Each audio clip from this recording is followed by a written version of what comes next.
आज एक बहुत गहरी बात है जो मैं उठाऊंगा।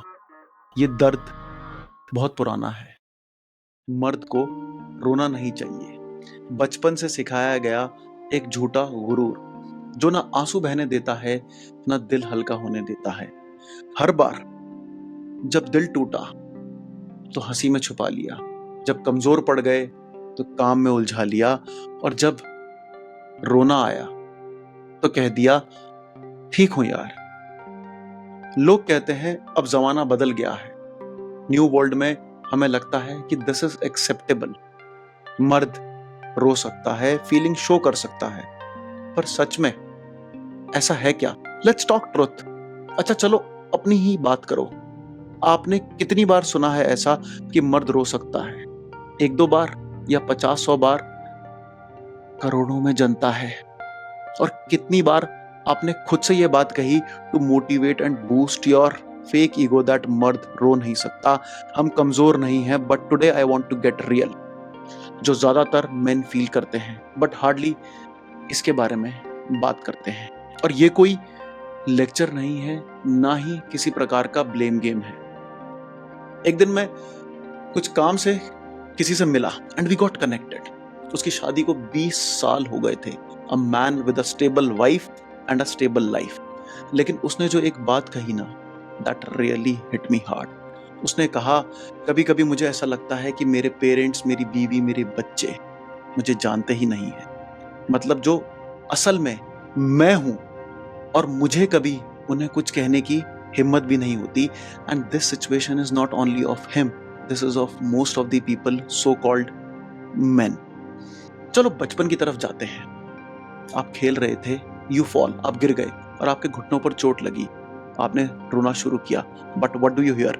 रोना बंद कर, लड़का होकर रो रहा है, क्या बोलेंगे लोग? अंधेरे में डर लगा तो आया, मर्द को डर नहीं लगता।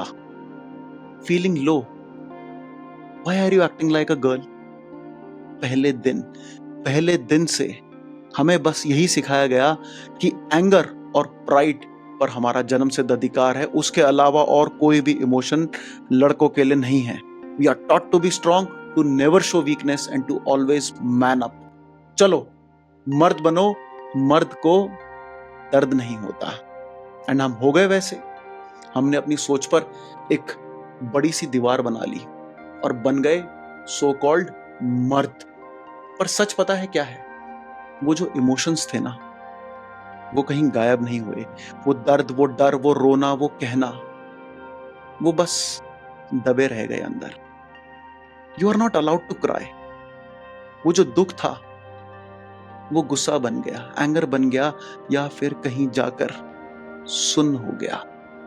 You can't talk about stress. वो या तो एक इरिटेशन बन गई, या हमने वो अपने अंदर ही रख लिया। वैसे भी हमारे देश में स्ट्रेस की बात करना, साइकोलॉजिस्ट की बात करना, मतलब आप पागल हो। बट एक बार ये सवाल का जवाब जरूर सोचना, जब आप खुद के करीब नहीं हो तो दूसरे आपके करीब कैसे होंगे? Your parents, your kids, your wife, your friends, कैसे? But it matters my friend to open up. कभी आपने सोचा है कि आपकी वाइफ, आपकी गर्लफ्रेंड या आपके फ्रेंड आपसे क्यों कहते हैं यू नेवर ओपन अप? आप छुपे रुस्तम हो। और कभी आपके जिगरी दोस्त को भी आपके साथ अजनबी जैसा फील होता है। वैसे तो हम लोग एक्सपर्ट्स हैं क्रिकेट की, पॉलिटिक्स की, ऑफिस की, बिजनेस की बातें करने में, अपने विचार व्यक्त करने में। पर अगर ये सवाल हमारे सामने आ जाए कि आप क्या फील कर रहे हो, तो एकदम से सन्नाटा सा आ जाता है, या फिर कोई घटिया जोक से बात को टाल दिया जाता है या इधर उधर घुमा दिया जाता है। Agree to this, we crave for deep connections but we are scared to show our real selves, and then we wonder क्यों हम भीड़ में भी अकेले हैं। Our dads, same story. Their dads, our granddads means probably worse. ये पीढ़ी दर पीढ़ी चलता आ रहा है जैसे विरासत में मिला हो। Real men don't feel, but just because ये एक ट्रेडिशन बन चुका है, ये एक रिवाज बन चुका है, इसका मतलब ये नहीं है कि ये आपके लिए हेल्दी है और ये सही है। नहीं, let's be honest with each other.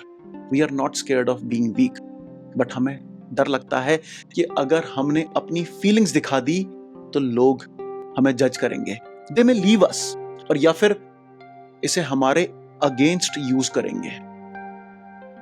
But एक बात कहूं, क्या आप मानोगे कि ये जो कमजोरी है दरअसल हमारी ताकत भी तो हो सकती है? What if this is the key to real connection? Let's break the pattern. We don't need to become emotional wrecks, crying at every movie scene. But हम एक छोटी सी चीज से शुरुआत तो कर सकते हैं। बड़ी बड़ी चीजों की शुरुआत छोटी छोटी चीजों से ही होती है। जैसे कि जब तनाव में हो तो सब ठीक है कहने की बजाय इसे स्वीकार करें, इसे गले लगाएं। जब मन उदास हो तो किसी दोस्त से बात करें, मेम्स और जोक्स के पीछे छुपने की बजाय। या फिर let our partners see us, not just the strong sorted version but the real messy work in progress, that's us. और इसको करने से पहले आपको ये 3 चीजें सीखनी बहुत जरूरी है। सबसे पहले अपने इमोशन को नाम देना सीखो। Stop at fine, try frustrated, anxious, excited, lonely. दूसरा, किसी एक इंसान को ढूंढो जिसे आप कुछ भी अपनी मन की बात कह सकते हो। डोंट वरी, मिल जाएगा वो इंसान। ढूंढने से तो भगवान भी मिल जाते हैं। Third, support other main also. जब कोई दोस्त या कोई नोन बात कर रहा हो, कुछ बता रहा हो, तो टॉपिक चेंज मत करो। हंसी ठिठोली में उसकी बात का मजाक ना बनाओ, वो आपसे खुलने से छुप जाएगा। Remember, emotional intimacy isn't about being soft, it's about being whole, it's about being brave enough to be human. So here is my question for you. When was the last time you let someone see the real you? Comments में जरूर बताना। Let's talk, let's break the pattern for ourselves and for our next generation also. मैं हूं robin Pandey, ये था mind drop 1.0। मिलते हैं next week. और अगर आपको ये अच्छा लगा हो तो लाइक, शेयर, सब्सक्राइब करना मत भूलना। Remember, stay real, stay human, be happy and stay blessed.